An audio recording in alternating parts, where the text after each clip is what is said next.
According to Lieutenant Yenqing's report, he stumbled upon a few suspicious Foxians at Stargazer Navalia. After following them, he discovered that they were actually Borison in disguise. This is one of the bodies.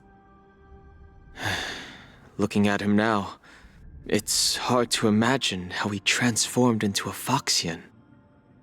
My alchemist detected some complex ingredients in his remains, which might explain how these Borison were able to disguise themselves as Foxians. Simply put, Foxians and Borison share a common ancestry. Although they look completely different now, there isn't much genetic difference between them. This medicine allows Borison to temporarily change their shape into that of Foxians. So, in other words, if they stop taking the medicine, their true form will soon be revealed?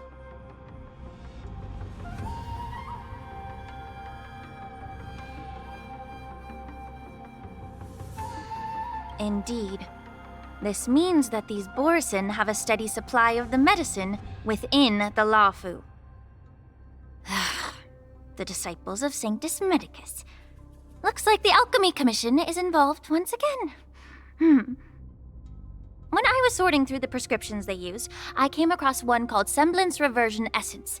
It's designed to help those disciples suppress signs of their Mara-struck forms and maintain their normal appearance. When I compared it to the medicine found in the Borison's body... They're one and the same, aren't they? The medicinal properties and ingredients may differ, but the principle remains the same.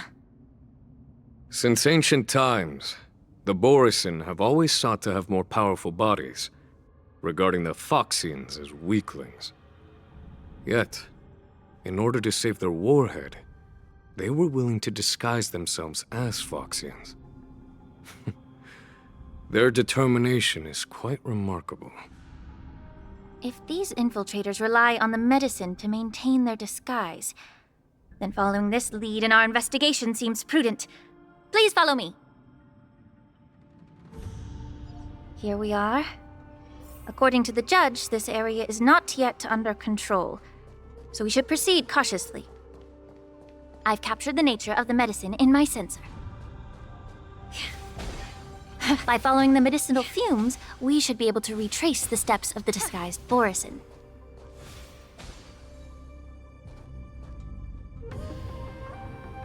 Incense ascends, entwined with ethereal clouds.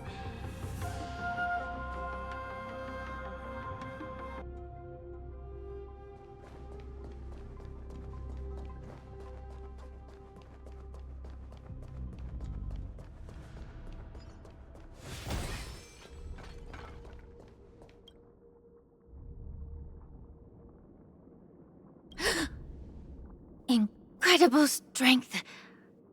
The attacker shattered this warden's bones with a single blow. Such brute strength is not something an ordinary Borison possesses.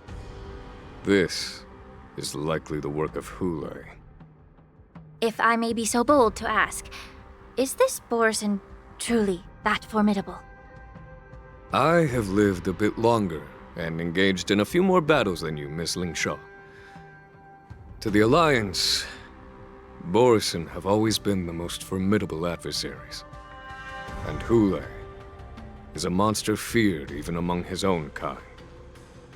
With his strength, Hule united numerous Borison packs, forming a grand army of abominations of abundance. They constantly pushed the Alliance's armies into perilous positions. Over 7 centuries ago, I followed my mentor on a campaign against the abominations. And I personally witnessed the devastation on the battlefield after Hule appeared. Even with medicinal pellets that suppressed the fear caused by his lupitoxin, countless Cloud Knights succumbed to panic in the face of his murderous aura. They couldn't even raise a hand in resistance. If the former sword champion hadn't immobilized Hule with her Frostblade, the outcome of that fateful battle could have been very different. By the end of the battle, only a few of us remained. The crimson moon cast the sheen of blood on all. Everything I saw was painted dark red. If that's the case, why wasn't the beast executed instead of being imprisoned? On the Xianzhou Juming, the judges cast those unforgivable and nearly immortal abominations of abundance into the eternal flames of the stars, reducing them to ashes. Their so-called immortality is just a facade. I mean, nothing can truly defy death, can it? I just don't understand why the Lafu kept this tumor for so long, leading to the terrible situation we're facing now. But I guess I understand. The people of the Lafu are known for their kindness. Even when faced with the malignant tumor within the Alchemy Commission, they couldn't bring themselves to cut it out. Instead, they exiled the healer, who tried to solve the problem, to the Xianzhou Juming. I understand if you hold grudges against me, Miss Lingshaw. I take the blame for the resurgence of the disciples of Sanctus Medicus. As for why Hule was only in prison, I can shed some light on that too. I'm just a healer. I'm not familiar with the past. I'd appreciate it if you could enlighten me, General. All right. Let me tell you more about it as we go.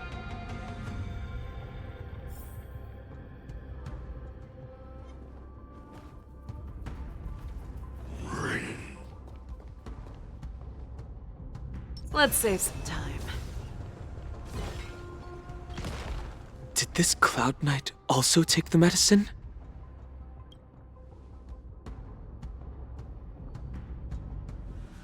No.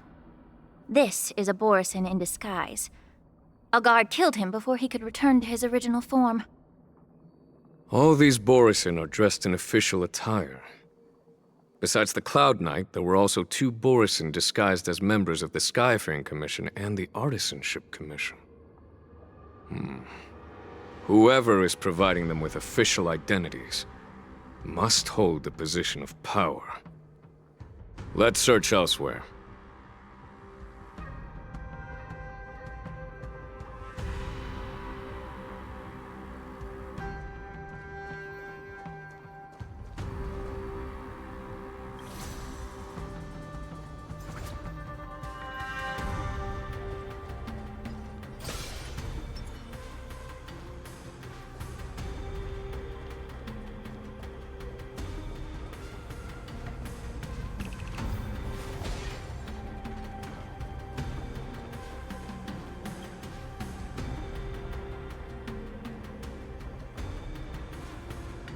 Someone bit open his arteries and drained almost all of his blood while he was still alive. Such a cruel and ruthless act. Despite being a long-lived species, Borisin are actually more like predatory beasts that must feed on raw blood and flesh. I've heard that Hule was deprived of food and water in the Shackling prison. It's hard to imagine how he managed to suppress his hunger for over 7 centuries. Will the hostage from the Yaoqing be able to avoid being his meal? Such is the terrible nature of the abominations of abundance. We subjected him to the Forest of Swords to drain his life force. But in the end, his punishment turned into a test of our patience. Just like you said, Miss Lingshaw. Casting a creature that can't be killed into a star would be a way to permanently get rid of it. But unfortunately... The Foxians didn't agree to that. Exactly. The atrocities committed by Hule went beyond mere massacres. Throughout numerous wars, we made every effort to eradicate the Borisin. But Hule, with his mysterious sorcery, turned countless Foxians into his pawns. And so the Borisin kept returning. The Foxians curse his name day and night, and they even use it to scare children into staying quiet. How could they grant a swift death to such a great sinner? I wonder if you know why Hule wasn't taken into custody by the Foxian majority Xianzhou Yaoqing. but instead imprisoned in the Xianzhou Luofu, Miss Lingsha.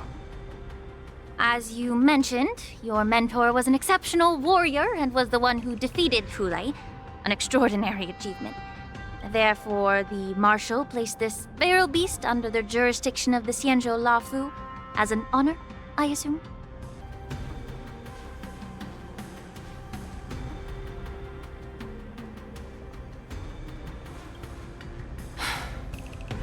It seems you have a major misunderstanding about this arrangement, Miss Lingsha. Allow me to explain it to you.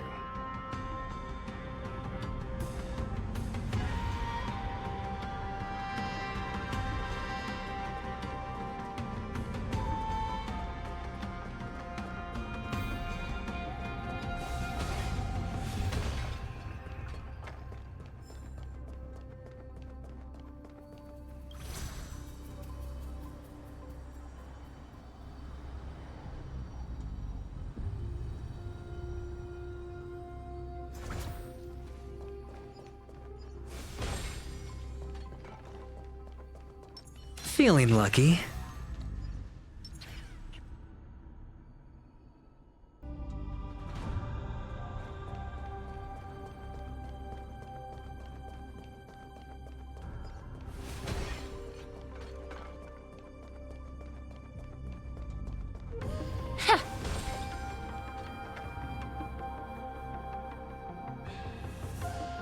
Yan Qing told me that an IPC ship was attacked by Borisin. Is this what they were transporting on the ship?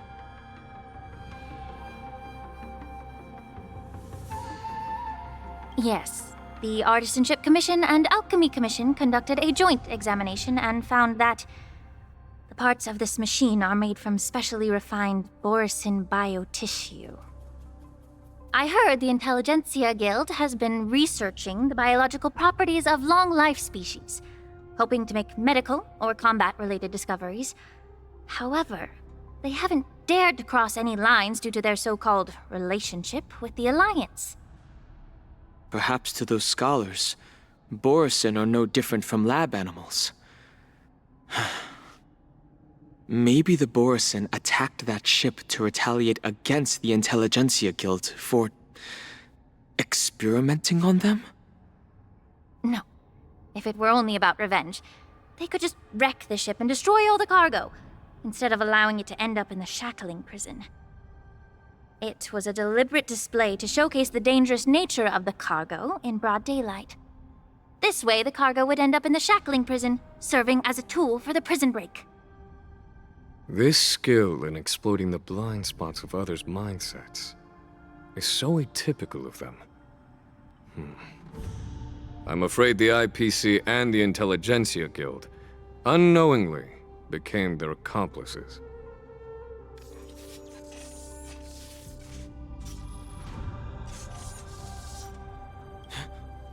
Watch out! This thing is still alive! It can regenerate even after suffering such severe attacks?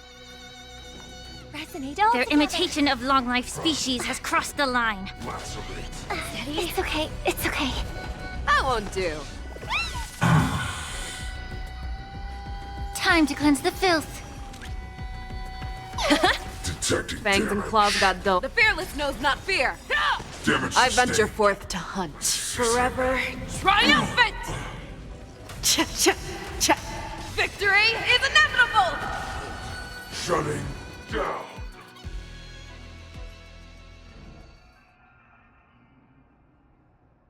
You haven't answered my question about why Hulei was imprisoned in the Luofu instead of the Yaoqing, General. You've been reserved in your response. Could it be that such an arrangement wasn't an honor? The reason why the Marshal didn't leave Hulei on the Yaoqing lies in the very mech in front of us. Are you suggesting that there are people trying to understand Hulei's secrets and use them for their own purposes? Just like with this mech? Well, I understand.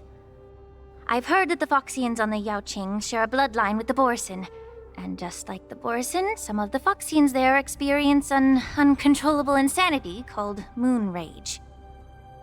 The Marshal believed that this would be inhumane and no different from what the Borison did, so... Exactly. While Borison see moon rage as a blessing that unlocks their true potential, Foxians see it as an inevitable curse within their bloodline. Countless healers of the Yaoqing have attempted to unravel this mystery, but to no avail. Why can Borison control the power of moon rage? Can we Foxians break free from this curse? These questions were asked frequently. Each questioner had good intentions. But the road to catastrophe is paved with good intentions. To the Foxians of the Yaoqing, Hulei was not only the warhead of the Borison, but also a monster that could be the subject of much research. Hulei thus became a poison that corrupted people's minds without their knowing. That's why the Marshal decided to imprison Hulei and the Luofu. It wasn't an honor, but rather a warning. Because such selfish pursuits in the name of good intentions once led to a tragedy on the Luofu that served as a warning to future generations. This edition of Imbibitor Lunae. By imprisoning Hulei and the Xianzhou Luofu, the Marshal both suppressed the dangerous intentions of the Yaoqing Foxians and warned the Xianzhou Luofu to refrain from repeating its mistake. That was a necessary trade-off. The Xianzhou alliance is not solely about the Xianzhou natives. Only when all three races, Foxian, Vidyadhara, and Xianzhou natives, form an alliance, will there be a promising future for all. Thank you for enlightening me. Was it for the same reason that you traded off my mentor to the Xianzhou Zhuming, only to stand idle and allow the resurgence of the disciples of Sanctus Medicus? You said that I couldn't bear to cut out the malignant tumor within the Alchemy Commission, but instead exiled the healer who tried to solve the problem to the Xianzhou Zhuming. But did your mentor tell you her good intentions led her to perform certain healing arts on Dun Hung, who had just finished his hatching rebirth, so that he would regain the memories of his past life? What did you just say? She believed that restoring the High Elder's knowledge of his past life would allow the Vidyadhara to resume their duty as the guardians of the Ambrosial Arbor, quelling the strife within their clan and bringing everything back on the right path. But just as I mentioned earlier, the road to catastrophe is always paved with good intentions. Since then, the 6 charioteers decided that the Alchemy Commission would no longer have a cauldron master. Until your arrival now. If that's the case, I should thank you for protecting my mentor by exiling her, General. Quite the contrary. I should be the one thanking you. Thanking me? All I ever want is to have a clear conscience. However, can long-life species truly achieve that goal in their long-drawn lives?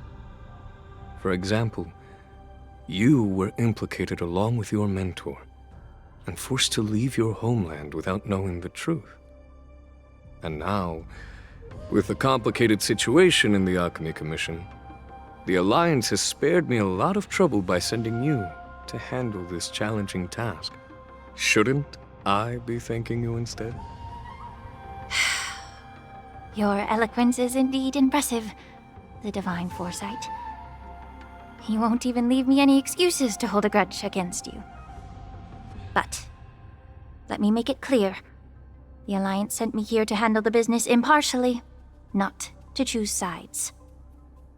It doesn't matter which side you choose, Miss Lingshaw. At the end of the day, both you and I stand on the side of the Alliance, don't we? Let's keep going.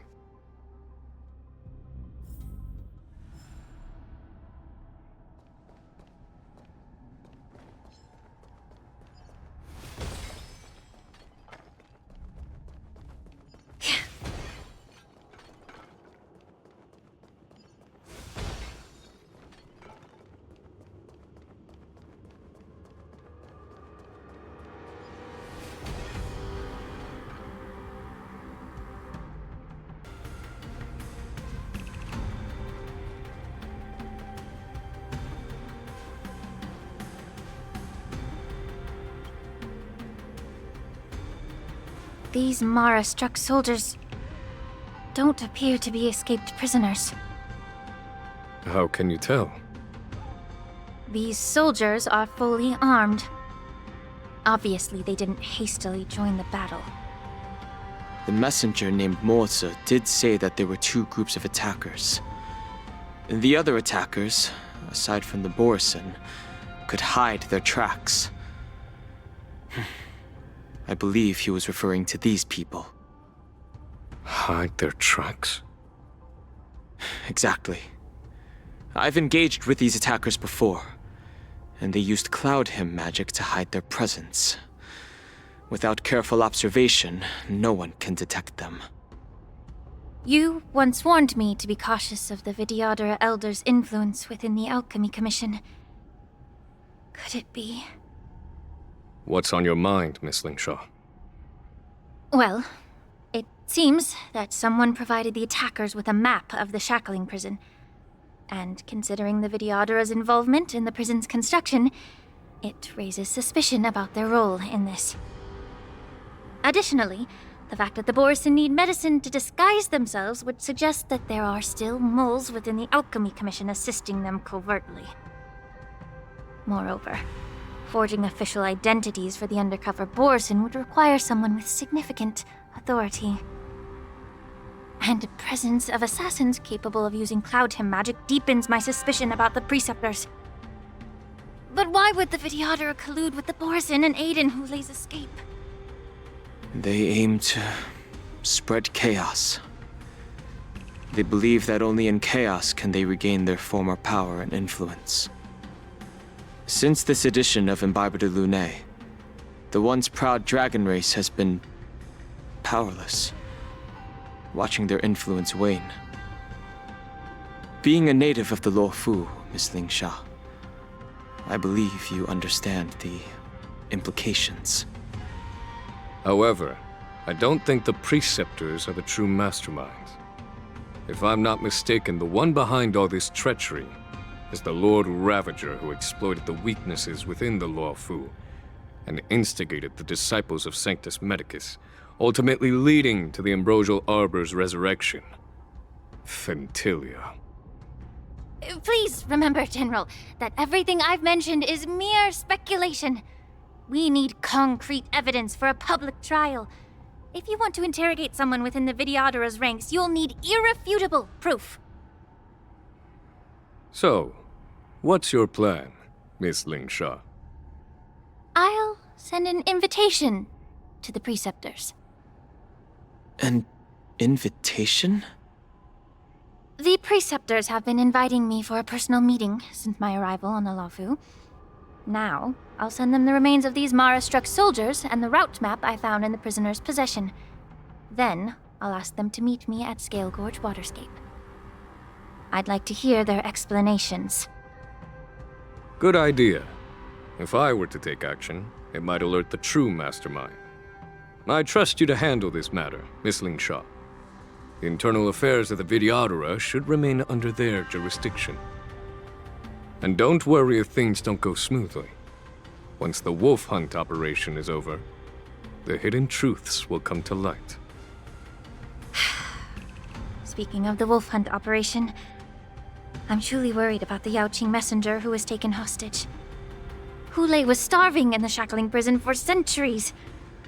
I don't know if the messenger can survive in that wolf's clutches. May Rainbow's blessing keep him safe.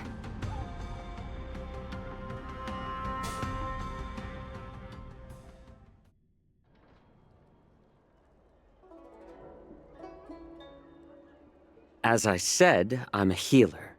But my art of healing requires the culinary arts to be truly effective. The magic of my cauldron is its ability to make all kinds of medicines into dishes that patients can eat. When simmered and cooked together, any kind of medicinal herb or ingredient becomes a delightful delicacy. Delicacy. But isn't that just one flavor overpowering the others? Well, you have a point. Let me ask you this. If there's a fussy child who refuses to eat green peppers, What's the best way to make him eat them? Stuff the kid's mouth with the green peppers and cook him alive in a pot.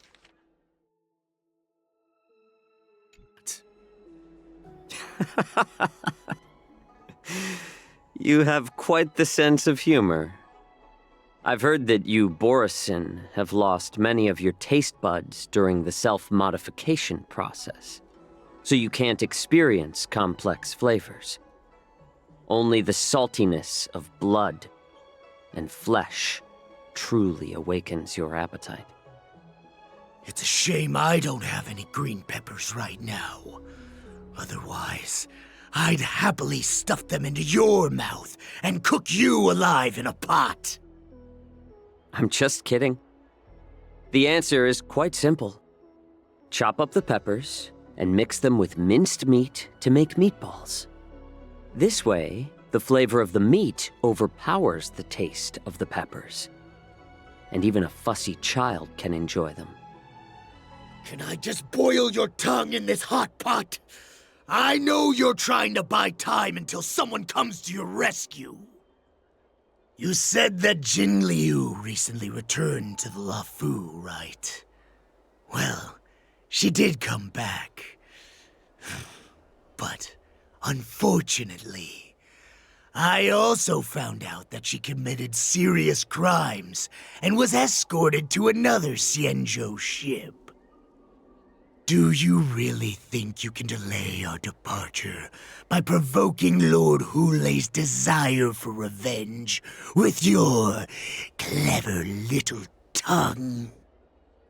You see Borisin as savages who know nothing about the Xianzhou, but in fact, we know all about your tracking tricks.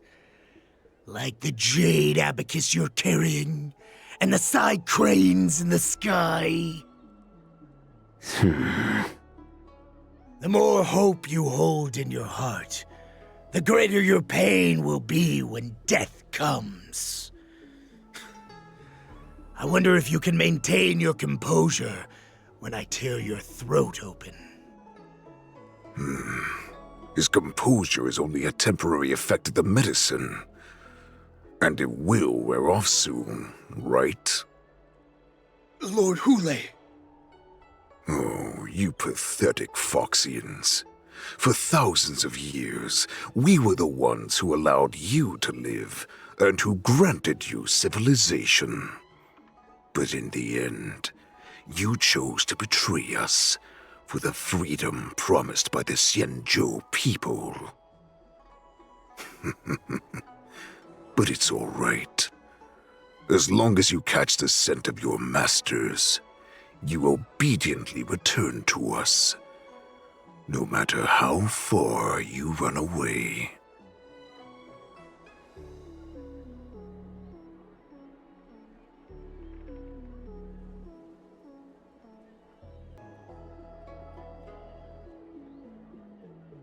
Hulei. Have you ever wondered why it took them 7 centuries to come to your rescue? The Borison's era has long passed.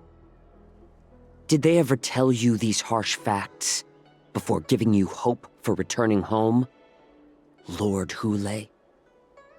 Now they're being crushed by the Merlin's claw of the Yaoqing, by a Foxian. They're hiding in remote corners of the cosmos, trembling with fear like a wounded beast on its last legs, reaching out desperately for any fake hope of salvation, which in this case is you.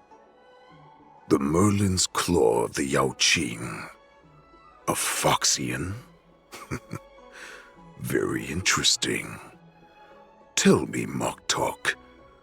Is he speaking the truth? He isn't lying. That lowly beast was a war slave who ran away from our pack. Cannon fodder, a thief! She stole our power and used her knowledge about us to fight us, using every dirty trick in the book! And she bested you, Moktok. Fairness is but a pathetic excuse for the dead and defeated.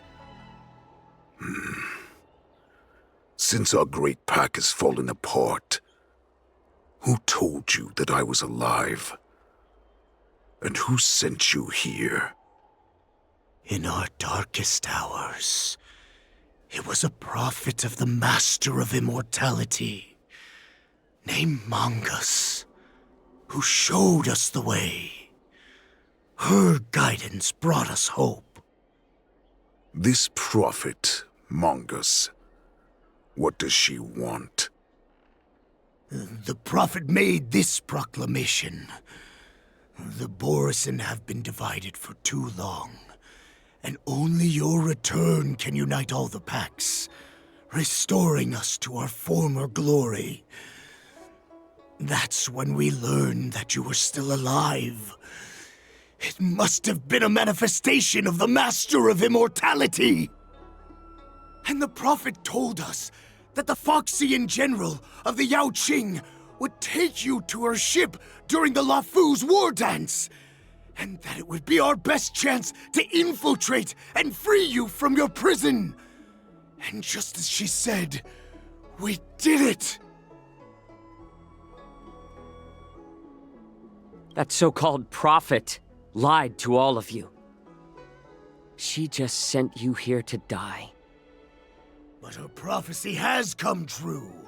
Our warhead is right here, with us! Once the news about the prison break spreads, the Cloud Knights will close all the ports. You may think you've escaped the prison, but you're just trapped in another cage, known as the Lafu. Let me kill this unruly, lowly beast, Lord Hule! I assure you that our star skiffs will soon arrive. Right now, everyone in the Lafu is distracted by the stupid war dance, so this will be the perfect chance to escape. Once you've returned to your territory, your revenge against the Xianzhou ships will be within reach. Perfect chance to return to my weak and shattered pack at the mercy of a ridiculous false prophet and become a mere puppet in her clutches. Her plan is full of flaws. The only paths she has prepared for you are escape and death. Listen up. A wolf never allows itself to become prey. From now on, you'll follow my orders. Since you are so confident that the Cloud Knights will close the ports, Jiao Chou, I'm now giving you a chance to go and see it for yourself. Go to the ports, come back, and tell me what you saw. Wait, what did you just say? But my lord! Would an alpha wolf ever listen to a cub mock talk? No, I've never heard anything like that. I wasn't trying to defy your will. I will always unquestioningly follow your orders. I'm offering you a once-in-a-lifetime opportunity. Don't you want to run away, Jiao Chou? You will come back, because Foxians like you always obediently return to their masters, no matter how far they run away.